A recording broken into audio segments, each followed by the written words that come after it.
Hello everyone, welcome back to your channel Billion Education में we aim to reach and teach billion population. So guys, स्वागत है आपका अपने ही channel Billion education पे। हाजिर है आपके सामने next lecture after the induction. I hope आप लोगों ने इंडक्शन वाला टॉपिक तो कर ही लिया होगा, उसको अच्छे से रिवाइज करिए दोस्तों, क्योंकि बहुत सारे क्वेश्चन में लास्ट लेक्चर में भी सॉल्व किए थे। सिमिलरली आज भी कराऊंगा, कॉन्सेप्ट बताऊंगा, उसकी मीनिंग बताऊंगा, साथ ही साथ आप लोगों को कुछ ना कुछ जरूर पीवाईक्यू प्रीवियस ईयर क्वेश्चंस करा के जाऊंगा, नीट और जेई दोनों के। तो दोस्तों, हमारा लास्ट टाइम जो इंडक्शन था, जो हमने ग्रुप ऑफ लड़कियां बुलाई थी और जो लड़के प्रसन्न हुए थे, उससे रिलेटेड हमने थोड़ी बातें उसके अंदर की थी। तो आज हम लोग उसी कारवा को आगे बढ़ाएंगे और थोड़ी गुफ्तगू भी करेंगे। स्टार्ट करते हैं दोस्तों। कुछ पॉइंट्स लिख देता हूं मैं इंडक्शन से रिलेटेड हम लोग को, जो मैंने लास्ट लेक्चर ही बोला था, याद होना चाहिए आप लोग को। जैसे मैंने ये बनाया था, ये ग्रुप ऑफ लड़कियां आई, क्लोज कॉन्टैक्ट में ये प्लस थे, आगे मैं माइनस वाला केस भी ले लूंगा। अगर दोनों प्लस रहेंगे तो क्या होगा, वो भी केस आप लोग को बता दूंगा। तो यहाँ पे लड़के एक साइड बैठ गए थे और लड़कियां एक साइड बैठ गई थी। तो हमने चार्ज बनाने के 3 स्टेप देखे थे। तो इससे रिलेटेड क्या हो सकता है? पहला concept, the induction takes place between facing surfaces only. मतलब क्या? जो एक दूसरे को देख पा रहे हैं। लास्ट लेक्चर में हमने मालूम है मेटालिक रॉड्स या मेटालिक प्लेट्स एक दूसरे के सामने रखा था, क्लोज कांटेक्ट में रखा था। तो जो आमने को देख रहा था सामने वाला, सामने को देख रहा था आमने वाला, हमने वही चीज बताया था। तो वही चीज लिख के बता रहा हूं। दूसरी चीज जो मैंने बताई थी कि इंडक्शन ये क्या करता है, मैग्नीट्यूड ऑफ चार्ज को नहीं चेंज करता। चार्ज हमने देखा था वो सेम रहता है, मैग्नीट्यूड ऑफ चार्ज को नहीं करता, is not changed, but rather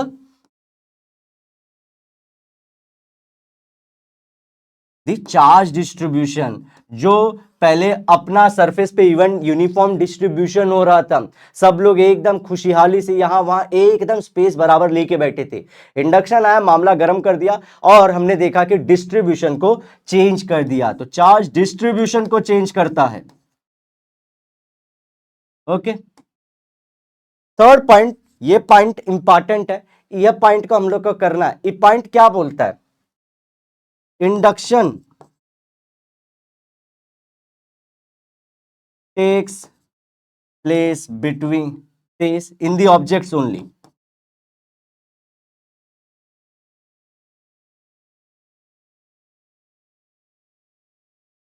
and not in the point charges। ओ हो, पॉइंट चार्ज क्या है सर? चलो बता देता हूं, आइए नेक्स्ट स्लाइड पे। पॉइंट चार्ज क्या होता है? ये क्लास का वो अकेला लड़का है जो होनहार है लेकिन अकेले बैठना पसंद करता है, तो वो पॉइंट चार्ज हो जाता है। ओके, इसका रेडियस जो होता है वो जनरली 0 लेते हैं, तो इसके पास स्पेस भी क्या हो जाएगा, नियरली नील। वॉल्यूम भी इसके पास ना ही हो जाएगी। तो बोलने का मतलब क्या है, 3 केसेस देख लेते हैं, केस 1, केस 2 और हमारा केस 3। ओके, चलो अब केस 1 में चलते हैं बच्चों। हमेशा हमने केस 1 में क्या देखा था कि यहां पे अगर हम लोग समझो कोई यहां पे अगर चार्ज बॉडी रख रहे हैं और ये कोई न्यूट्रल बॉडी रखे थे, याद है न्यूट्रल थी ये लेक्चर सुन रहे थे बैठ के, लेकिन ये सुंदर कन्याएं जो थी ये चार्ज कन्याएं थी। तो यहां पे ये आ गए थे, तो हमने देखा था इसका इंपैक्ट इस पे पड़ा था। जी हाँ, तो चार्ज और न्यूट्रल वाला, तो हमने देखा चार्ज वाले ने न्यूट्रल के वजह से, इंडक्शन की वजह से चार्ज डिस्ट्रीब्यूशन चेंज कर दिया, ये चीज देखा। अब मैं इसी चार्ज जो स्फेरिकल हमारा स्फेरिकल जो हॉलो स्फेयर हो या फिर कोई भी चीज स्फीयर हो, शेल हो, कोई भी, इसको रिप्लेस करता हूं पॉइंट चार्ज से। समझो क्यू है, तो क्या ये अगेन कोई न्यूट्रल बॉडी को चार्ज दे सकता है अगर ये प्लस क्यू है तो? जी हाँ, ये इसके अंदर भी इंडक्शन इंट्रोड्यूस कर सकता है, इंडक्शन इंट्रोड्यूस कर सकता है। ओके, इंडक्शन इसके अंदर भी हो जाएगा, मतलब क्या ये है तो यहां पे भी कुछ माइनस वाले आ जाएंगे। लेकिन रिवर्स इज नॉट ट्रू। मतलब क्या, यहां पे चार्ज्ड बॉडी रखा हूं और यहां पे पॉइंट पार्टिकल रखा हूं। ये चार्ज लड़कियां हैं और ये क्लास का होनहार बच्चा है। अब क्या इसमें ये लोग इंडक्शन करा पाएंगे? ना, नो, यही हम लोग को समझना है। तो ऑब्जेक्ट्स के अंदर तो इंडक्शन हो जाएगा, चाहे न्यूट्रल रहे चाहे चार्ज रहे, लेकिन पॉइंट पार्टिकल के अंदर नहीं होगा। पॉइंट पार्टिकल भले इंडक्शन कर देगा, पॉइंट पार्टिकल भले इंडक्शन कर देगा, ये अकेला लड़का पूरे के पूरे ग्रुप को हिला सकता है अपने रिजल्ट के सहारे, दुनिया में भौकाल मचा देगा। आज आप एक से एक स्टोरी सुन रहे हैं कि कैसे कैसे बच्चे नीट IIT क्लियर कर रहे हैं, लेकिन कितनी भी चार्ज लड़कियां हो, उसी अकेले लड़के को चेंज नहीं कर सकते। क्यों नहीं कर सकते? उसका रीजन देखिए। देखो, ये अगर हमारा नॉर्मली अगर ऐसा केस था, ये चार्ज बॉडी थी और ये न्यूट्रल थे, तो इसके पास दोस्तों क्या रेडियस था? जी रेडियस था यहां सेंटर से ये स्फीयर का। तो इसके पास स्पेस था? जी स्पेस भी था सर। क्या इसके पास वॉल्यूम था? जी सर वॉल्यूम भी था। तो हमने देखा जब जगह क्लास में थी, आने जाने के पूरे रास्ते भरपूर थे, तो हम लोग को मालूम पड़ा कि हाँ चार्ज डिस्ट्रीब्यूशन तो हो रहा है जब क्लोज कांटेक्ट में ला रहे हैं सर। लेकिन ये पॉइंट जो चार्ज है, इसके पास ना रेडियस है, ना स्पेस है, ना वॉल्यूम, तो चार्ज घुमाएंगे फिर आएंगे कहाँ? और चार्ज के घूमने फिरने को, लोगों के पोजीशन चेंज करने को, यहां से वहां थोड़ा कंपन पैदा करने को इंडक्शन बोलते हैं। इसीलिए इसके अंदर इंडक्शन नहीं हो सकता। आई होप मैंने आपको पॉइंट क्लियर कर दिया होगा। चौथा पॉइंट होगा दोस्तों, चलो चौथा मैं अलग से लिख देता हूं, ये ध्यान से, ये इंपॉर्टेंट है, इंपॉर्टेंट है, इसको भी समझाऊंगा। दी कंफर्मेशन ऑफ चार्जिंग, ये नीट का आपका डायरेक्ट स्टेटमेंट है, इसलिए इसको बता रहा हूं। देखिए लास्ट के हम लोग जो भी चीजें स्टेटमेंट बेस्ड क्वेश्चन पे हम लोग के सम से सारी चीजें करा रहा हूं। कंफर्मेशन ऑफ चार्जिंग, इसी को हम लोग बोल देंगे इलेक्ट्रिफिकेशन।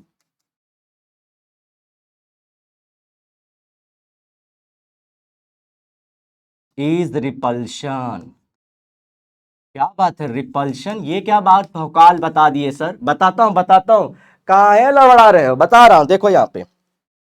चल हम लोग इसमें फिर से लेते हैं, समझो ये छोटा छोटा बनाता हूं। ये कोई प्लस ऑब्जेक्ट है, ये कोई प्लस ऑब्जेक्ट है, ये कोई माइनस माइनस वाले हैं, माइनस माइनस वाले हैं, तो ये प्लस वाले हैं,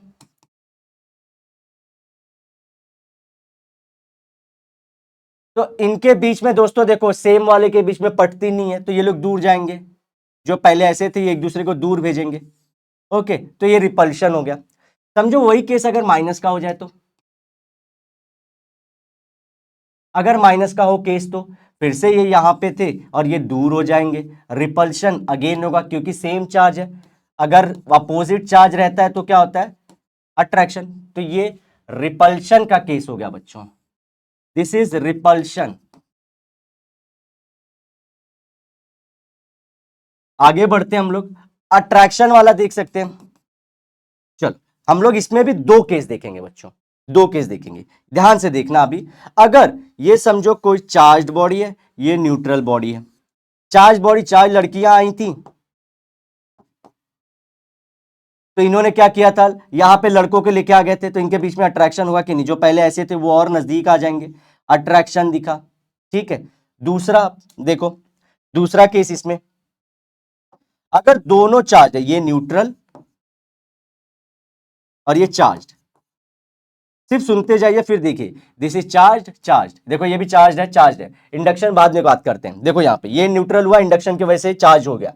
आगे बात करते हैं, अगर दोनों अपोजिट चार्जेस वाले हैं, तो ये प्लस है, हॉट लड़कियां और हॉट लड़के, तो इनके बीच में क्या होगा? अट्रैक्शन, अगेन ये नजदीक आ जाएंगे। तो ये एक सिलसिला है हमारा अट्रैक्शन का।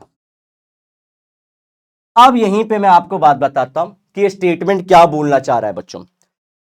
अब देखो बच्चों, अगर चार्ज बॉडी बोलना चाहता हूं, तो मैं एक दूसरे के सामने जो रखे गए हैं हमारे जो भी बॉडी है, वो दोनों चार्ज होने चाहिए। क्या हमारे रिपल्शन के केस में दोनों दिख रहे हैं क्या? ये भी चार्ज है, ये भी चार्ज है, ये भी चार्ज है, ये भी चार्ज है। लेकिन यहां पे भी देख लेते हैं, दोनों, ये भी चार्ज है, ये भी चार्ज है, अट्रैक्शन हो रहा है, चलो।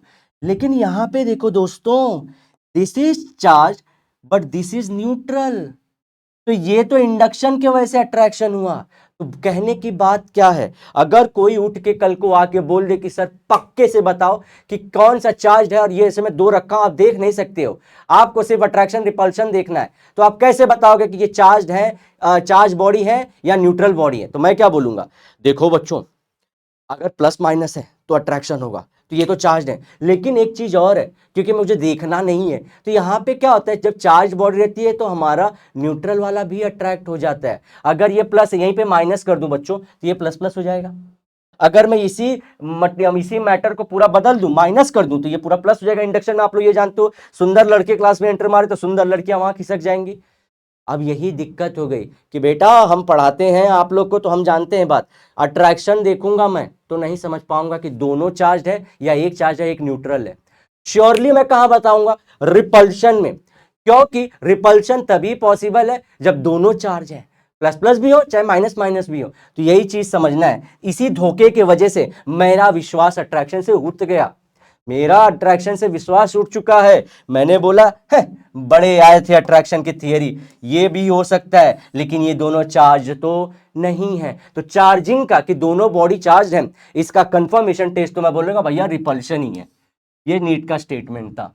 ओके, तो आपको इंडक्शन से रिलेटेड 4 पॉइंट्स लिखा दिए। एक और चीज मेरे को फॉर्मूला वाला कराना है कि बच्चों, अब हम लोग मालूम है यहां से यहां की तरफ तो कुछ जा रहा है, हीट ट्रांसफर हो रही थी, मतलब हीट ट्रांसफर बोलने के लिए बच्चों ऐसा कुछ नहीं है, ये चार्ज था तो ये माइनस माइनस हो रहे थे, डिस्ट्रीब्यूशन चेंज हो रहा था। अब हम लोग को यहां पे क्या बातें करनी है कि अगर चार्ज है तो यहां पे डिस्ट्रीब्यूशन चेंज हो रहा है, लेकिन अरे डिस्ट्रीब्यूशन चेंज हो रहा है तो इसको इंड्यूस कर रहा है, कितना ले रहा है? समझो ये सोर्स है और ये टारगेट है, ये कितना इंड्यूस हो रहे हैं? क्या पूरा का पूरा ये इसके पास चार्ज है वो पूरा इस पे आ जा रहा है? क्या ये सीन है? देखते हैं। ये पता करने के लिए एक फॉर्मूला है, ये चार्ज है Q dash equals to minus Q 1 minus 1 upon epsilon r, epsilon r. तो अब यहां पे क्या दिख रहा है, देखो दोस्तों, ये है Q डैश है टारगेट का हमारा चार्ज, बताता हूं, और Q है हमारा सोर्स का चार्ज, और एप्सिलॉन आर ये क्या है? आप लोग को एप्सिलॉन तो सभी चीज पता है कि एप्सिलॉन मतलब परमिटिविटी होती है, लेकिन हम लोग बहुत ज्यादा जानते हैं परमिटिविटी तो मीडियम की भी होती है। तो यहाँ पे किसकी परमिटिविटी है? क्या मीडियम की, इसके बीच में जो एयर है या वैक्यूम है या वाटर है या सिलिका है या माइका है, क्या है उसका है, या फिर सोर्स का है, या फिर टारगेट का है? अब दोस्तों आप लोग चार्ज हमारा जो पॉइंट पार्टिकल था, जो पॉइंट चार्ज पार्टिकल था, आप लोग वहां पे एक चीज नोटिस किए, वो डिपेंड कर रहा था मटेरियल पे, कि मटेरियल कैसा है, किसका मटेरियल जो रिसीव कर रहा है, क्या वो पॉइंट चार्ज पार्टिकल है या फिर वो कंप्लीट स्फीयर है। फिर से इफेक्ट होने के, लड़कियों से इफेक्ट होने की डिपेंड कर रहा था क्लास के बच्चों पे, क्लास के लड़कों पे, क्या वो सख्त लौंडा है, जी हाँ तो नहीं हिल रहा था, क्या वो थोड़ा सा अलबेला मस्ताना दीवाना लड़का है, हिल रहा था। तो ये एप्सिलॉन आर किसकी परमिटिविटी है? This is permittivity of the target. कितना चार्ज, देखो ये क्यू डैश मतलब क्या, फिर से बताता हूं, ये आया हमारा सोर्स है जो इंडक्शन के थ्रू चार्ज वहां पे रिडिस्ट्रीब्यूट कर रहा है, तो कितने चार्ज रिडिस्ट्रीब्यूट कर रहा है, ये कितने, कौन से फॉर्मूले से पता चलेगा? ये फॉर्मूला हमारा है ये वाला, रुको ले लें, ये फॉर्मूला है ये। ओके, तो ये हो गया हमारा टारगेट का चार्ज आफ्टर इंडक्शन, हमारे सोर्स का चार्ज इतना है, कितना उसने इसको दिया, ये फॉर्मूला उसका। अच्छा, तो अब मटेरियल भी तो हम लोग बोले कि परमिटिविटी ऑफ द मटेरियल पे या टारगेट मटेरियल पे डिपेंड कर रहा है। तो कितने टाइप के मटेरियल होते हैं सर? सिंपल, एक तो होता है मेटल और एक होता है नॉन मेटल। तो मेटल के केस में दोस्तों एप्सिलॉन आर की वैल्यू हमारी कितनी होती है? Nearly infinite, infinite. अब इसमें अगर वैल्यू रखूं Q dash equals to minus Q 1 minus 1 upon infinite, this becomes 0, 1 minus 0 1, so q dash equals to minus q होता है कि नहीं होता? जी सर हो गया। तो मतलब क्या, ये लास्ट क्वेश्चन जो हम लोग कर भी रहे थे, आपको याद होगा जो मेटल प्लेट थे, अगर यहाँ पे q/2 था तो मैं अपोजिट करके माइनस q/2 पूरा का पूरा वहां पे इंडक्शन दे रहा था कि नहीं दे रहा था? जो फेसिंग थे, जो एक दूसरे को फेस कर रहे थे, क्योंकि वो मेटल प्लेट थे, इसीलिए मैं पूरा चार्ज वहां पे रीडिस्ट्रीब्यूट कर रहा था, इन्फ्लुएंस कर रहा था। मजा आया कि नहीं आया? अब इस भी बात पे लाइक ठोको, ताली मत ठोको, लाइक ठोको, smash that like button and also the subscribe button. बहुत मेहनत से ये सब सारी चीजें हम लोग को पता चलती हैं और हम लोग आपको बताते भी हैं। तो ये चीज समझ गए बच्चों? यहाँ पे मेटल के लिए क्या समझो, ये समझो एक मेटल हमारा प्लेट है, तो ये सामने वाले पे अगर समझो इसका चार्ज क्यू है, तो क्या सामने वाले को पूरा दे देगा? जी हाँ, पूरा इंडक्शन के थ्रू दे देगा। ओके, लेकिन आप लोग नोटिस किए एक चीज, यहाँ पे माइनस लिखा गया है, सही है कि नहीं? सही है कि नहीं? सही है कि नहीं? लड़कियां प्लस थी तो लड़के इधर आ गए थे माइनस, लड़कियां अगर लड़के की क्लास में एंट्री हो रही माइनस, तो यहाँ पे प्लस था। सेम चीज है कि नहीं बच्चों? तो इसलिए माइनस, अगर ये पॉजिटिव है तो ये निगेटिव रहेगा, सिंपल, और ये निगेटिव तो ये पॉजिटिव, तो अपोजिट वैल्यू रहता है। देखो यहाँ पे अगर प्लस में था तो ये माइनस में q/2 था, अगर ये q में तो ये यहाँ पे माइनस में, और ये देखो गलती हो गई, ये फेस नहीं कर रहे हैं, फेस करेंगे तब ट्रांसफर करेंगे। चलो आगे बढ़ते हैं। So minus two show the opposite value. अब आते हैं हमारे नॉन मेटल में। अब नॉन मेटल में वैल्यू जनरली अगर दोस्तों देखें एयर का, या फिर हम लोग जो एप्सिलॉन आर जो बोलते हैं एयर का, वैक्यूम का, वो नियरली 1 होता है, बाकी सब ऑब्जेक्ट का 1 से ज्यादा होता है। मेटल्स तो एकदम इनफाइनाइट होते हैं, तो नॉन मेटल 1 से ज्यादा होंगे, इट विल बी इक्वल और मोर देन 1। अब जब हम लोग देखते हैं मोर देन 1 होगा, तो यहां पे वैल्यू में ध्यान से रख के देखिए, Q dash minus Q 1 minus इसकी कुछ ना कुछ हाइयर वैल्यू 2 3 4 5 होगी। ओके, जैसे वाटर का नियरली 81 होता है, ऐसे माइका सिलिका का भी होता है। तो समझो ये देखो रेशियो थोड़ा सा आएगा, कुछ ये माइनस करेगा, अल्टीमेटली इसकी वैल्यू क्या हो जाएगी? कम हो जाएगी। मतलब क्या? Q dash will be less than minus Q. This is our expression for non metals. हाँ हाँ, नॉन मेटल बच्चों, मतलब अगर इसके पास है 10 चार्ज का, तो ये 10 का 10 नहीं दे पाएगा, 8 दे देगा, 9 दे देगा, 7 दे देगा, 6 देगा, लेकिन अपोजिट देगा -6 -9 -8, अगर ये पॉजिटिव 10 है तो। अगर -10 है तो इसको +9 +8 +7 +6 कुछ भी देगा, लेकिन पूरा नहीं देगा, क्योंकि पूरे की जिम्मेदारी तो हमारे इस लड़के ने, कंडक्टर ने लेके रखी है। तो कंडक्टर को याद रखिएगा, पूरा इंडक्शन को कंडक्ट कर देता है कंडक्टर। ओके, सो ये हो गया हमारा कुछ फॉर्मूला इंडक्शन से रिलेटेड। आई होप आपको कुछ चीजें समझ में आई होंगी। अगर ना भी आए तो वीडियो को वापस से देखिएगा और इसको अपने दोस्तों के साथ देखिएगा, तो मजा ही आ जाएगा। और कमेंट करके बताइएगा कि ये लेक्चर कैसे लग रहे हैं आपको। ओके, टारगेट और सोर्स मतलब क्या? सोर्स जिसने इंडक्शन कराया, टारगेट जिसपे इंडक्शन हुआ। ये चीज समझ गए आप लोग? चलो अब आगे बढ़ते हैं दोस्तों। आज का जो मामला है वो अब आगे बढ़ाएंगे, और एक कदम आगे बढ़ाने से हम लोग आएंगे कूलम्स लॉ पे। कूलम्स लॉ पे बच्चों आ जाते हैं।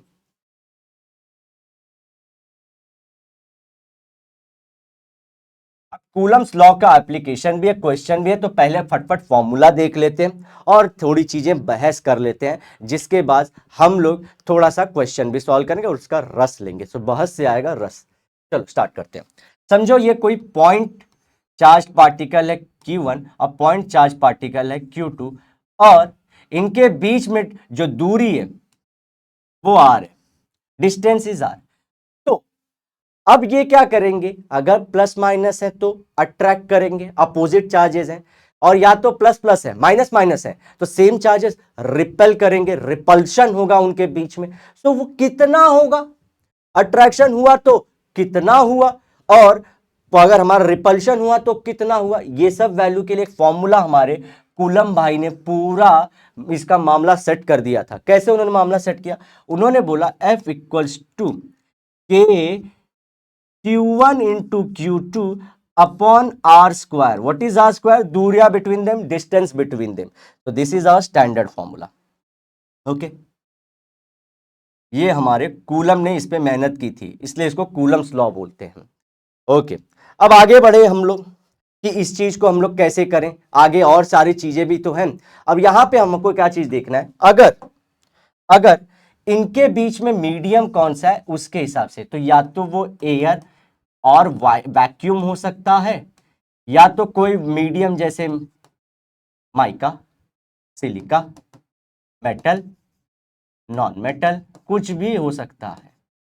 तो उसी हिसाब से अलग अलग फॉर्मूले बनेंगे। एफ इन दी एयर, एफ मतलब कुछ और नहीं, फोर्स इन दी, अगर मीडियम उनके बीच में एयर है तो ये वैल्यू हम लोग कितना ले लेते हैं, 1/4 pi epsilon naught Q1/Q2 equals to अरे अपॉन आर स्क्वायर। तो इसकी वैल्यू हम लोग को पता है दोस्तों, इसकी वैल्यू आती है 9 × 10⁻⁹ Q1/Q2 आर स्क्वायर। ये किसका, एयर और वैक्यूम का। अगर हम लोग MKS लेंगे, जो K की वैल्यू है, K की वैल्यू बोलूं या इसकी पूरी वैल्यू बोलूं, तो ये क्या हो जाता है, एयर के केस में हमारा K का वैल्यू ये आता है। तो हम लोग क्या बोल सकते हैं, पूरे K की वैल्यू एयर के केस में क्या हो जाती है ये, तो इसका वैल्यू हम लोग निकाल सकते हैं 4πε0 का। तो MKS में इसकी वैल्यू आप लोग जब भी लोगे 9 × 10⁻⁹ लोगे, CGS में जब भी K लोगे तो 1 लोगे। चलो आगे बढ़ते हैं। अगर हम लोग बीच में कोई मीडियम रख दे तो, कोई मीडियम रख दे तो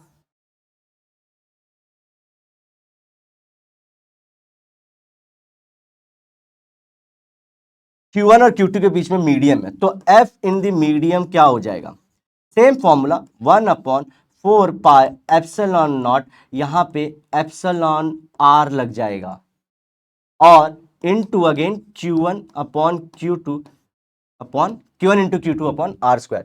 सो दोस्तों आपको दिख रहा है, अगर मैं फॉर्मूले को तह में जाऊं तो ये तो वैल्यू हमारे एयर वाली ही है, ये तो पूरा एयर का ही वैल्यू है। तो मैं F इन दी एयर लिख सकता हूं ऊपर, और नीचे लिख सकता force in the air upon ER लिख सकता हूं, force in the medium. Okay okay okay, ये क्या मस्त डेरिवेशन हमने कर लिया है, इसको भी ब्रैकेट कर लेंगे हम लोग, और इसको भी एज अ फॉर्मूला याद कर लीजिएगा आप लोग। अच्छा, आप बोलोगे सर यहाँ पे आपने क्यों नहीं फिक्स वैल्यू बता दी। अरे भैया कैसे बताऊं, एप्सिलॉन आर तो हमारे मटेरियल पे डिपेंड करता है। हर एक वर्ल्ड में कितनी सारी मटेरियल है, सबका अपना अपना अलग परमिटिविटी है। चलो तो इसको हम लोग कैसे कर लेते हैं, यहां से हमने एक तो सिलसिला बना लिया कि ये फॉर्मूला बन गया। एक चीज आप नोटिस करना दोस्तों, ये तो हमारा वन मतलब मोर देन वन होता है हर केस में, सिर्फ एयर और वैक्यूम में वन होगा, बाकी सब जगह तो ये मोर देन वन ही रहने वाला है।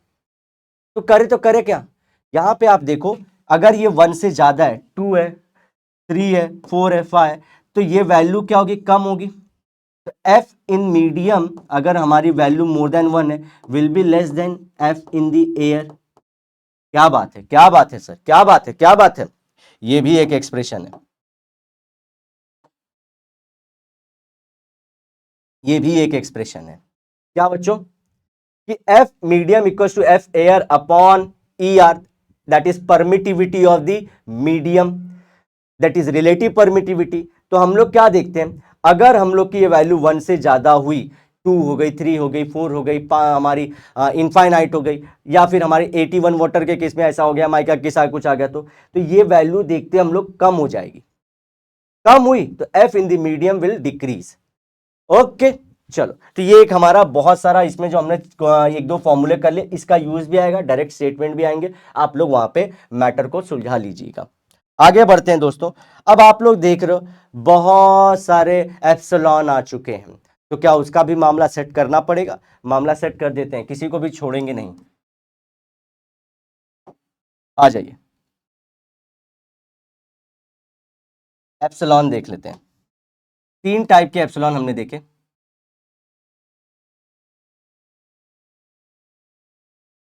एक तो एप्सिलॉन नॉट, ये क्या था हमारा, permittivity of the air. This is primitive, लिख भी देता हूं, परमिटिविटी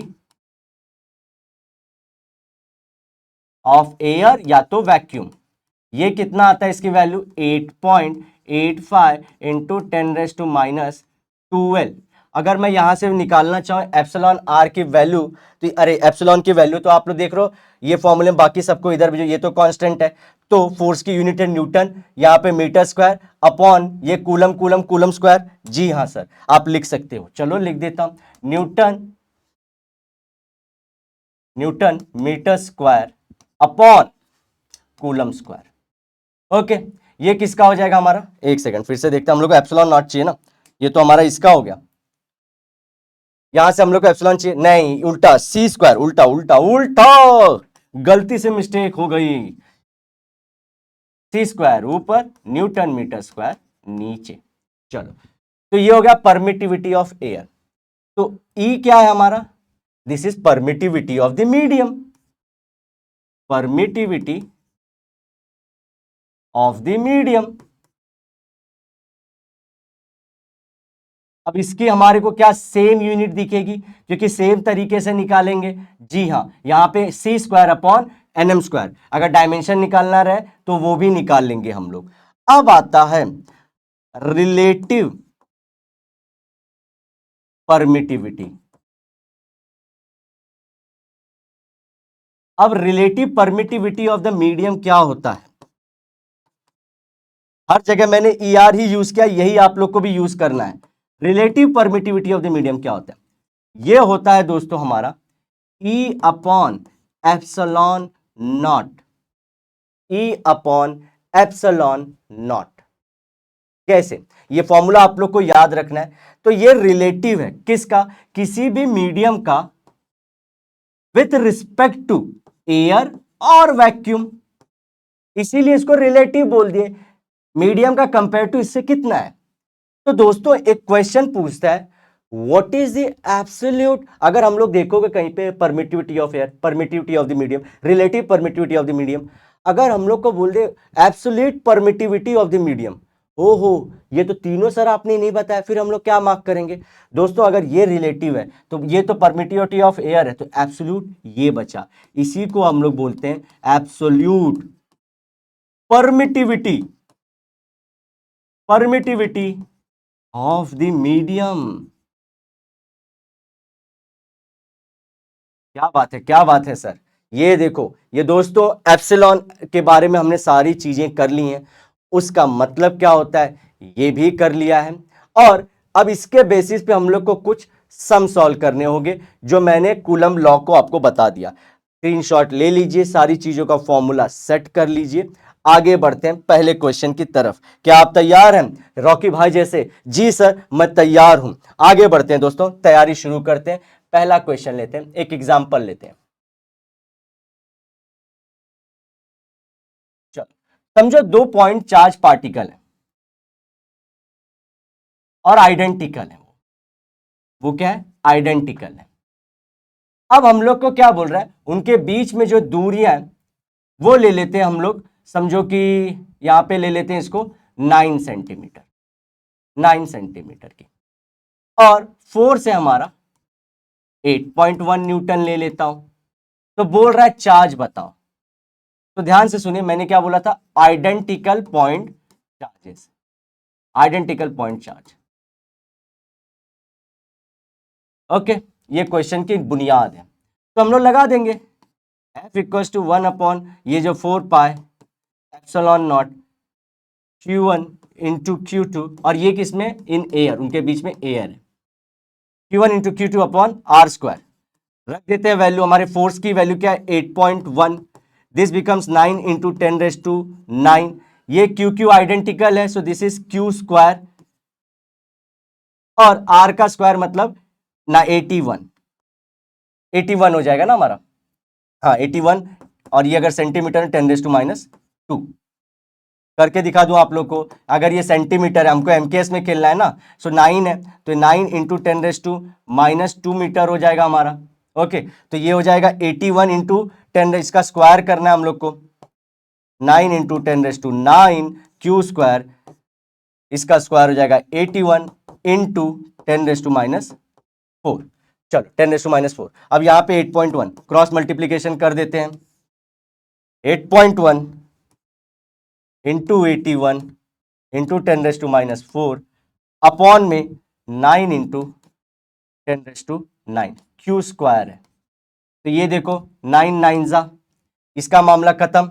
अब हम लोग क्या कर लेते हैं, इनको बैलेंस कर लेते हैं। 8.1 इसको ले लेता हूं 81 into 9 into 10⁻³ into 10⁻9 equal to Q square. ये होगा 81, इसी तरह से रखिए 9 इंटू 10⁻12 क्यू स्क्वायर। क्या मैं स्क्वायर रूट ले सकता हूं, तो इसका स्क्वायर रूट आएगा 9, इसका आएगा 3, इसका आएगा 10⁻6। 9 3 जा 27 माइक्रो कूलम बोल सकता हूं कि नहीं, या तो मैं कूलम लिखूं ऐसे इंटू 10⁻6 कूलम, और यहां से आ जाएगा 27 माइक्रो कूलम। बढ़िया था कि नहीं ये question. So this is the kind of question जो आप लोग को डील करना पड़ेगा आप लोग के नीट एग्जाम या फिर जेई के एग्जाम में। आई होप आप लोग को सारी चीजें समझ में आ गई होंगी। पॉइंट चार्जेस दिए थे हम लोग को Q1 और Q2, लेकिन उनके आइडेंटिकल थे। फॉर्मूला मैंने लगाया, इसको रिप्लेस किया, यहां पे आइडेंटिकल थे तो क्यू स्क्वायर हो गया। आर उनके बीच में 9 सेंटीमीटर है तो उसका स्क्वायर करना होगा और इसको हम लोग को मीटर में कन्वर्ट करना होगा। सो 9 इंटू 10⁻² मीटर हो जाएगा। फिर इसको स्क्वायर करके 81 इंटू 10⁻4 वहां भेजिए, कैलकुलेशन करिए, इस तरह से आंसर आएगा। ये फॉर्म में भी दे सकता है आंसर, या फिर ये फॉर्म में भी दे सकता है। चलिए नेक्स्ट क्वेश्चन। अब हम लोग आते हैं क्वेश्चन नंबर 2 पे। ये क्वेश्चन आप लोग के एग्जाम में पूछा गया था। ये क्वेश्चन आपके लास्ट ईयर हम लोग के PYQ का क्वेश्चन ले रहा हूं कि 2 point charges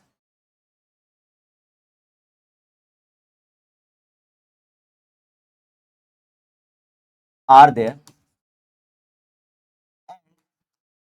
distance between them, ये एग्जैक्ट क्वेश्चन है, them is 10 centimeter, find the value of minimum force, electric force. Electric force क्या होता है बच्चों, ये जो चार्ज के बीच में फोर्स है उसी को बोलते हैं इलेक्ट्रिक फोर्स। ये जो हम लोग कूलम लॉ पढ़े ना, उसके बीच में रहेगा तो उसी को बोलते हैं इलेक्ट्रिक फोर्स। स्टार्ट करते हैं दोस्तों, फिर से हमारा F इक्वल्स टू, यहाँ पे फिर से वहां पे हमारा 1/4 एप्सिलॉन नॉट, और अगेन एयर है, जब कुछ ना बोले मतलब एयर है, Q1 Q2, और ये पॉइंट चार्जेस को आइडेंटिकल बोल के रखा था, सेम थे, तो क्या करेंगे Q1/Q2/R²। तो दोस्तों अब हम लोग को चार्जेस के बारे में नहीं बोला है, और चलो आइडेंटिकल भी अगर नहीं बोला है तो मैं कैसे डील करूंगा। अगर ये ना भी बोला रहे तो मुझे बताओ, सबसे मिनिमम जो हमारा चार्ज होता है, जो चार्ज की वैल्यू है वो क्या है, जिसको हमने क्वांटा बोला था जब हमने लेक्चर स्टार्ट किया था। What is that value? Minimum charge किस पे होता है? Electron charge. क्या उसकी वैल्यू 1.6 होती है? ओके 1.6 होती है, तो मिनिमम ही तो पूछा है, एफ मिनिमम पूछा है, तो ये लगाया था ये 9 इंटू 10⁹9 इंटू 1.6 इंटू 10⁻19 का होल स्क्वायर अपॉन ये 10 सेंटीमीटर दिया है, तो 10 सेंटीमीटर में हमारा क्या हो जाएगा 10⁻1 मीटर, तो 10⁻1 का स्क्वायर। 9 इंटू 10⁻9 इसका आ जाएगा 2.56 टू 10⁻38, ओके 10⁻2। टेंस वाले को, जो 10 की पावर वाले, उनको एक साथ सॉल्व कर लेते हैं। यहां पे हो जाएगा -29, और -29 में +2 हो जाएगा, तो वो हो जाएगा हमारा -27, 10⁻27। इनको मल्टीप्लाई करते हैं तो 9 6 हमारा आ जाता है 3, और फिर 9 5 45 और हमारा 6 हो जाएगा 51, 5 9 2 2 18 एंड 5 23। तो 23 2 प्लेस पे डेसिमल 23.13 इंटू 10⁻27, ये फोर्स की हमारी न्यूटन में यूनिट आ गया। अगर ये हटाना है तो 2.313 इंटू 10⁻26 न्यूटन। ये आंसर था जो हम लोग को लिखना था। अब ये क्वेश्चन में हम लोग को दिक्कत क्या हो रही थी कि यहां पे चार्जेस की वैल्यू ही नहीं दिया था, लेकिन एक हिंट जरूर दिया था कि आप लोग को मिनिमम इलेक्ट्रिक फोर्स पता करना है। और जब मिनिमम इलेक्ट्रिक फोर्स पता करना है तो मैं एक कॉमन सेंस ही लगाऊंगा। एग्जाम में बैठे मैं तो हाथ मलते नहीं बैठूंगा, सीधा दिमाग लगाया मैंने कि यहां पे जो मिनिमम हमारा जो वैल्यू रहता है चार्ज का, दैट इज ई, और उसकी वैल्यू आती है 1.6 इंटू 10⁻19। अप्लाई कर दो और आंसर लेके आ जाओ। कोई भी डाउट रहे बच्चों जरूर कमेंट करो, मैं जरूर से उसे सॉल्व करूंगा। ओके, चलो आगे बढ़ते हैं बच्चों। अब हमारा थर्ड क्वेश्चन आ जाओ थर्ड क्वेश्चन पे। थर्ड क्वेश्चन क्या बोलता है? अब थर्ड क्वेश्चन बोलता है दो चार्जेस हैं जिनका मास आइडेंटिकल है, चार्ज भी आइडेंटिकल, तो मास m और चार्ज q, मास m चार्ज q, ये हम लोग को बोल दिया। ओके, मास क्या है हमारा, दोनों में सेम है, और दूसरा उनका चार्ज भी दोनों में सेम है। नेक्स्ट हम लोग को क्या बोलता है, इनके बीच का डिस्टेंस जो दूरियां है वो है r, पॉइंट चार्ज ही थे। तो f हम लोग को बोला है, अगेन यहां पे f की वैल्यू कुछ दी थी, यहां पे बोला है स्पेसिफिक चार्ज पता, f की वैल्यू 0 दिया है। ओके, स्पेसिफिक चार्ज बताओ। ओके, क्वेश्चन थोड़ा गड़बड़ है, फोर्स बोल दिया है 0 और दूसरा चीज स्पेसिफिक चार्ज पूछ रहा है हम लोग को। अब स्पेसिफिक चार्ज क्या होता है दोस्तों, दिस इज Q अपॉन M। ओके, स्पेसिफिक चार्ज हम लोग की बात करें तो वो होता है Q अपॉन M। ये क्वेश्चन को कैसे डील करेंगे, आते हैं हम लोग दोस्तों। अगर हम लोग इसके ऊपर से इंफ्लुएंस पैदा करें तो देखो यहाँ पे ये पॉइंट है तो ये इसको धक्का देगा, क्योंकि सिमिलर है, आइडेंटिकल, अगर ये प्लस है तो ये भी प्लस, ये माइनस है तो ये भी माइनस, तो इसके ऊपर एक इलेक्ट्रिक फोर्स ऑफ रिपल्शन लगी। जी सर, लेकिन साथ ही साथ यहाँ पे हम लोग को ध्यान देना है कि दो मास है और दो मास के बीच में हमेशा ग्रेविटेशनल फोर्स होती है कि नहीं, force of attraction between them, तो फोर्स ऑफ ग्रेविटी हम लोग को बोल रहा है। फोर्स जो नेट फोर्स है, जो नेट फोर्स है उसकी वैल्यू 0 है, नेट फोर्स की वैल्यू 0 है। मतलब क्या, ये दोनों बैलेंस आउट हो रहे हैं। ओके, अब आगे बढ़ते हैं। F g is equal to f e होना चाहिए, वैल्यू रख देते हैं हम लोग। एफ जी होता है जी अपॉन आर स्क्वायर, दोनों मास सेम है तो सेम एम एम रखेंगे, हम लोग स्मॉल है और m1 m2 नहीं लिखेंगे, ये 1/4 pi epsilon not into, charge भी सेम है तो Q1 इंटू Q2 लिखने के बजाय Q स्क्वायर लिख दूं और आर स्क्वायर। चलो आर स्क्वायर कैंसिल, अब बाकी की चीजें ट्रांसफर कर देते, ये जी एम स्क्वायर हो जाएगा 1/4 pi epsilon not into Q square. अब हम लोग को Q अपॉन M चाहिए तो इसको क्या मैं यहां भेज दूं, जी सर भेज दीजिए, तो जी और इसको यहां भेज देता हूं, 4 pi epsilon naught equal to Q square upon M square, upon M square. अब ये हम लोग का मालूम है, ये पूरा हट जाएगा और ये क्या हो जाएगा, दोनों का स्क्वायर मर्ज होके, स्लो जा रहा हूं ताकि हमारे हर बच्चे को समझ में आए। Q अपॉन M whole charge, square root ले लेंगे यहां पे, so G 4 pi epsilon naught square root में आ जाएगा कि नहीं, Q अपॉन M। मामला सुलटा दिया कि नहीं, जी हाँ, ये मामला भी सुलट गया बच्चों, ये मामला भी सुलट गया। आई होप आपको ये क्वेश्चन भी समझ में आ गया होगा। This was our third question. क्या पूछा था कि हम लोग को Q बाय M निकाल के दिखा दो, तो मैंने बोला ठीक है, एक ही डेटा दिया था हम लोग को, नेट फोर्स है 0 और बोला था आइडेंटिकल पॉइंट चार्जेस हैं, आइडेंटिकल मतलब मास भी सेम और दूसरा चार्ज भी सेम, वहीं से हमारा ये पूरा बंदोबस्त हो जाता है। चौथा क्वेश्चन चलते हैं दोस्तों। आप लोग ने एक चीज नोटिस की क्या बच्चों, अभी तक जो हम लोग डिस्कस कर रहे थे उसके अंदर पॉइंट चार्ज के बारे में बात कर रहे थे। अब हम लोग को एग्जाम्स में क्या करता है, पॉइंट चार्ज को हटा के वो स्फीयर खेलना शुरू कर देता है हमसे कि अगर शेल आ गया, स्फीयर आ गया तो क्या करोगे बच्चों, अब ये करके दिखाओ। तो वहां पे भी हम लोग को कुछ ना कुछ हिसाब किताब लगाना पड़ेगा। चलो इसको भी हम लोग देखते हैं कि दो हमारे ये ऐसे स्फीयर, ठीक है, या शेल बोल लेते हैं, ये दो शेल है हमारे। अब इनका चार्ज आइडेंटिकल है, प्लस क्यू, इनके बीच की जो दूरियां हैं that radius is R. Okay, so अब हम लोग क्या, इस पे हमारा जो पहला सवाल आता है कूलम्स लॉ लगा सकते हैं, क्योंकि कूलम्स लॉ मैंने स्टार्टिंग में ही आप लोग को एक वर्ड बोला था, ये देखिए पॉइंट चार्जेस के बारे में बात की थी। तो ये तो हमारा शेल है, ये मेटल्स हमारा शेल है, इसमें लगेगा कि नहीं देखते हैं, सेट करते हैं मामले को, इसको भी समझो दोस्तों। ये हमारा पॉइंट चार्ज पार्टिकल है, क्या इसकी lines of force her direction में जाती हैं, क्योंकि चार्ज है तो लाइंस ऑफ फोर्स उसकी हर डायरेक्शन में जाएंगी। ओके, लाइंस ऑफ फोर्स, तो ये हर डायरेक्शन जाए तो आपको कौन सी सिमेट्री दिखाई दे रही है, स्फेरिकल सिमेट्री दिखाई दे रही है। चलिए ये तो बात समझ गए।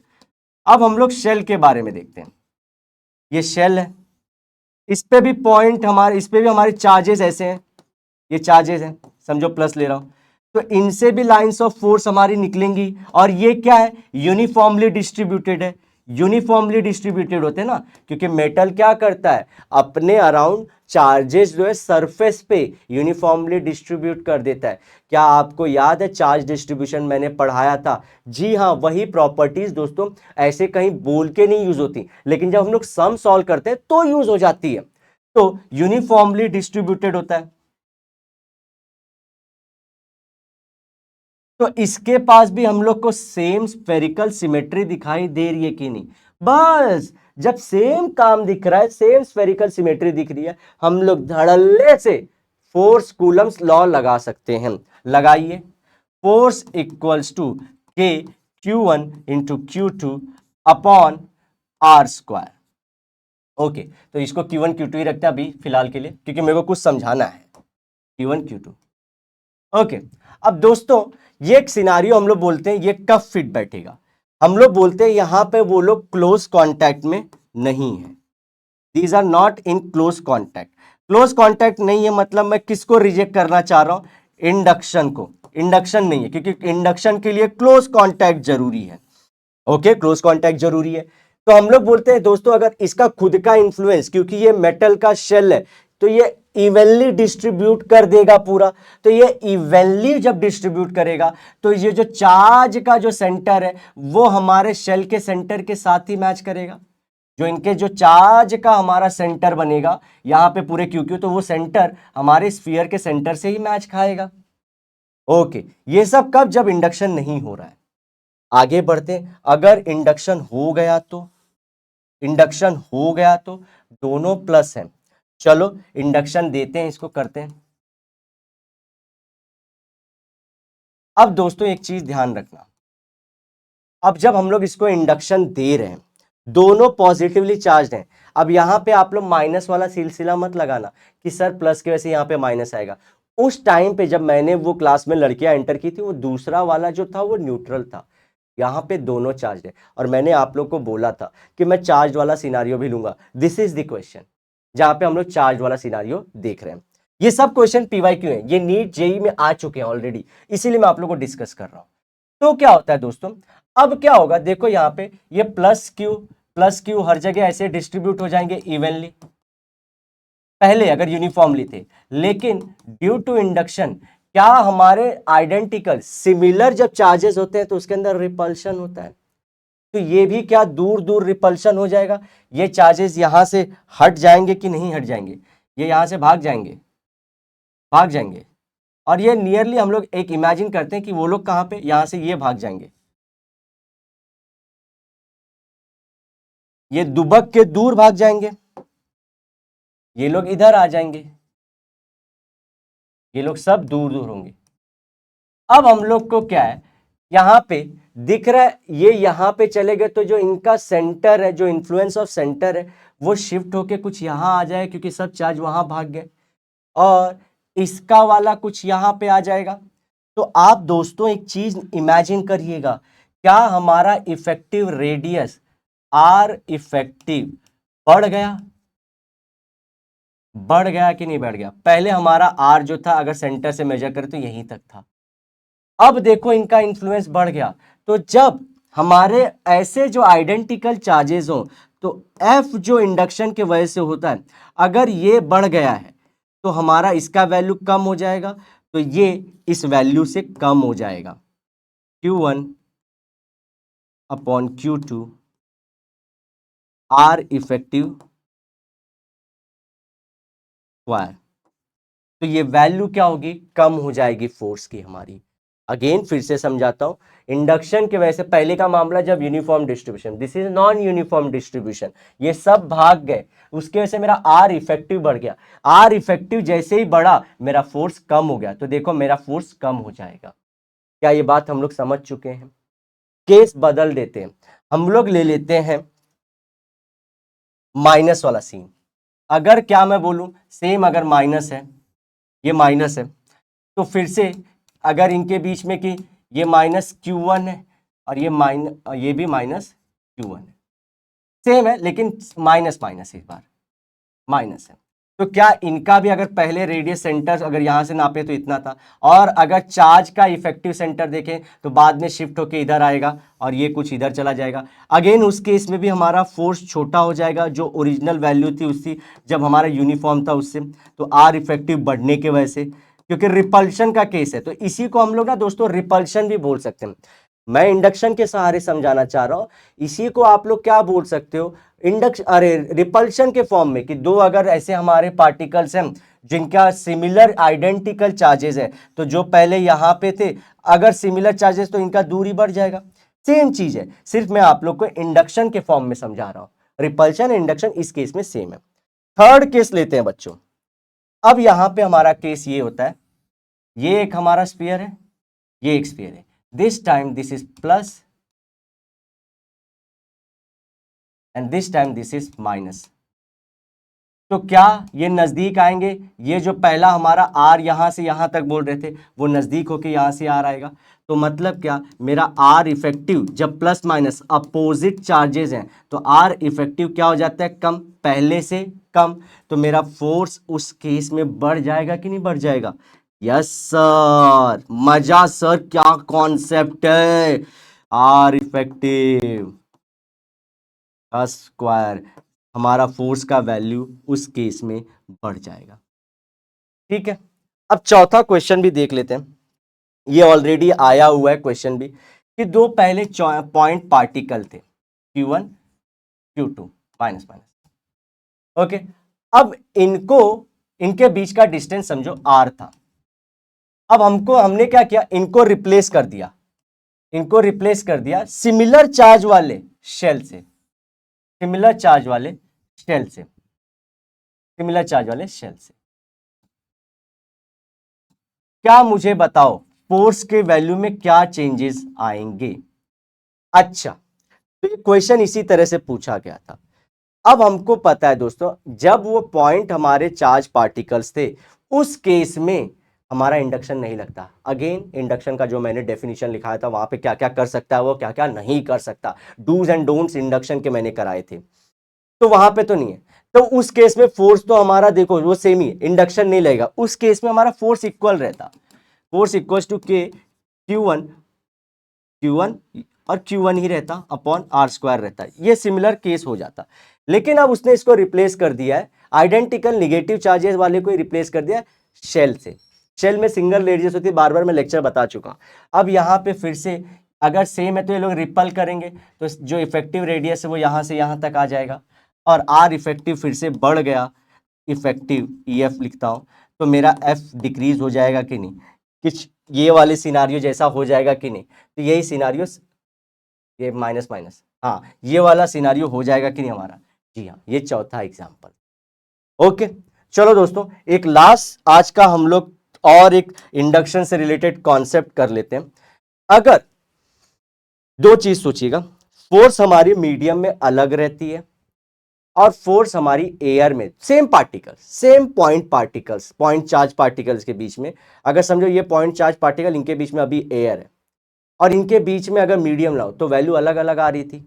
जी हाँ, देखे थे ना, मीडियम में हमारे को कम आ रही थी, एयर में ज्यादा वैल्यू आ रही थी, क्यों? क्योंकि ER की वैल्यू मीडियम के साथ बढ़ रही थी, यहां पे हमारा एयर में 1 है तो वो अच्छा वैल्यू आ रहा था। अब मैं क्वेश्चन क्या चेंज करता हूं, ध्यान से सोचिएगा, अगर मैं F इन द एयर को इक्वल करना चाहता F इन द मीडियम से, एफ इन द एयर को मैं सेम करना चाहता हूं एफ इन द मीडियम। मतलब ये दो पॉइंट चार्ज पार्टिकल्स हैं, इनके बीच में जो फोर्स है वो चाहे मीडियम हो चाहे कोई ना हो, मतलब वैक्यूम हो, सेम रहे। क्या मैं ऐसा कुछ क्रिएट कर सकता हूं? Let's see the formula. यहां पे F in the air 1/4 pi epsilon naught Q1 Q2 upon R in the air का square equals to 1/4 pi epsilon naught epsilon R into Q1 into Q2 upon R in the medium का whole square. ये सब cancel. Okay, यहां पे ये भी cancel. क्या बचा? अब मैं इसको दोनों को ऊपर ही ले सकता हूं। R इन द एयर का square is equal to E R into R in the medium का स्क्वायर। क्या बात है सर जी, कहां से ला रहे हैं ये सब? स्क्वायर रूट कर लेते हैं। R in the air equals to root of epsilon R into R of the medium. ये फॉर्मूला भी हमको प्रैक्टिस सेट के क्वेश्चन में प्लस एग्जाम्स में आते रहते हैं। मतलब क्या है देखो, हम लोग को दो पॉइंट चार्ज पार्टिकल्स हैं। अगर हम लोग को उनके बीच में फोर्स सेम रखना है, चाहे एयर हो चाहे मीडियम, तो हम लोग को क्या करना है? उनका डिस्टेंस कम ज्यादा करना होगा। ओके, ये बात है। अगर फोर्स सेम रखना चाहते हैं हम लोग, तो सर आगे एक सेकेंड, कैसे करें इसको एक हम लोग समझ लेते हैं। अगर एक क्वेश्चन लेते हैं, अगर R इन द एयर, फिर आप लोग को समझ जाएगा। R in the air is nearly हमारा समझो 9। एप्सिलॉन R की वैल्यू ले लेते हैं, समझो 16 ले लेते हैं। फाइंड करो R इन द मीडियम। ये क्वेश्चन ऐसे पूछता है, कभी R इन द एयर दिया रहेगा, R इन द मीडियम पूछेगा, कभी R इन द मीडियम दिया रहेगा, R इन द एयर पूछेगा। इस तरह से क्वेश्चन आएगा, तो मैंने वही किया है। सो हम लोग निकाल लेते हैं। R एयर है 9 equals to root of 16 into R medium. तो ये 9 equals to 4 into R medium. 9/4 equals to R medium. और इसको हम लोग डिवाइड कर लेंगे तो 4 2 जा 8 पॉइंट 2 जा 8 और 5 जा 2.25 R मीडियम। अब मैं आप लोग को समझा पाऊंगा कायदे से सारी चीजों को। ओके, और हम लोग को इसमें क्या है? फोर्स को इक्वल रखना है। Force in the air equals to force in the medium. तो क्या डिस्टेंस मेरे को हमारे पॉइंट चार्ज पार्टिकल्स का रखना पड़ेगा, ये क्वेश्चन समझना है। हमारे एयर के केस में उनकी जो दूरियां थी, यहां पे सेंटीमीटर ही ले लेता हूं, ठीक है, सेंटीमीटर था।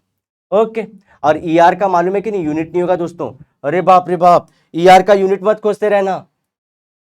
ये देखो, यहाँ पे दोनों इसका यूनिट और इसका यूनिट कैंसल आउट होगा ना, तो इसलिए ईआर का यूनिट नहीं रहता है। आय हो स्किप ही हो गया था माइंडवा से। चलो, सो अगर समझो हमारा जो फोर्स है 9 न्यूटन का, कुछ ऐसे अंदर परिचय लेता हूं। 9 न्यूटन का, उनके बीच में दूरी है 9 सेंटीमीटर।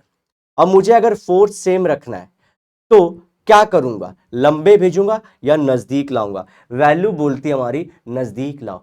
2.25 जो सेंटीमीटर पे रखेंगे मीडियम के अंदर, किसी भी मीडियम जिसका हमारा जो परमिटिविटी है वो 16 है, तो उनको नजदीक लाना पड़ेगा। क्या बात है, मतलब इट इज इक्विवेलेंट। किसके इक्विवेलेंट? जो हमारा, ये क्वेश्चन बार बार समझिए, मैं जो भाषा बोल रहा हूं उस भाषा को समझिए। अगर हम लोग को जो यहां पे हम लोग किसको कोरिलेट कर रहे हैं? आर एयर को कोरिलेट कर रहे हैं आर मीडियम से, तो हम लोग क्या कर रहे हैं? इक्विवेलेंट रख रहे हैं फोर्स को। फोर्स इन दोनों में इक्विवेलेंट रख रहे हैं, सेम रख रहे हैं। तो क्या मामला होगा? ये उसका फॉर्मूला है। तो फोर्स अगर सेम रखना है आपको, तो डिस्टेंस को जो है दूर या पास करना पड़ेगा। तो मेरे वाले केस में 9 सेंटीमीटर वाला का जो एयर में फोर्स दे रहा था, वही फोर्स मेरे को मीडियम में 2.25 सेंटीमीटर के डिस्टेंस पे दे रहा था। समझे बात को? और ये दोनों केसेस में जब एयर में इतना दूर है तो 9 न्यूटन एग्जाम्पल के लिए, और जब 2.25 हमारा डिस्टेंस है तो भी 9 न्यूटन। तो ये हम लोग इक्विवेलेंट क्या किए, हमने दोनों के केस में इक्विवेलेंट रखा फोर्स को। तो दोस्तों आज का मामला यहीं तक रखते हैं। नेक्स्ट लेक्चर में हम लोग ये चीज ध्यान करिएगा, देखिए अभी भी मैंने ये जो फॉर्मूले लिख रहा हूं इसको डायरेक्शन नहीं दे रहा हूं, वेक्टर फॉर्म में नहीं रखा हूं, ये जस्ट मैं मैग्नीट्यूड यूज कर रहा हूं। This is like scalar quantity में। अगले लेक्चर में जब मैं आऊंगा तो वेक्टर के टर्म में बातें करूंगा कि वेक्टर, इसका रिजल्टेंट वेक्टर क्या होगा, कैसे सारी चीजें वर्कआउट की जाएंगी। अब वहां पे आप लोग सारी चीजें समझ जाओगे in terms of vector. Coulomb's law को ही आगे लेके जाऊंगा। आज मैंने इंडक्शन का मामला निपटा दिया, दूसरा मेरे को क्या निपटाना था, कूलम्स लॉ, लेकिन समय की परवानगी यहीं तक है और हम लोग को ऑलरेडी 1 घंटे के करीब हो चुका है। तो ध्यान रखेंगे हमने कूलम्स लॉ का सिर्फ थोड़ा मोड़ा वेराइटी ऑफ क्वेश्चन देखा, ज्यादा नहीं देखा है, लेकिन हाँ इतना तो है कि कॉन्सेप्ट समझ में हम लोग को आ रहा है। अलग अलग फॉर्मूले अलग अलग सिनारियों में बनाते गए फोर्स के टर्म में ही। अगर ये वीडियो अच्छी लगी होगी तो इसे अपने दोस्तों में शेयर करिएगा, ये कारवां को जहां में फैला दीजिए। इसी तरह से सुंदर प्यारे नटखट वीडियो के लिए आप इस चैनल पे आते रहिएगा। मिलते हैं नेक्स्ट लेक्चर में, till then bye bye, have a great and nice day, sayonara लेकिन वादी के साथ जरूर मिलेंगे दोबारा बच्चों। बाय प्यारे बच्चों, ठीक है।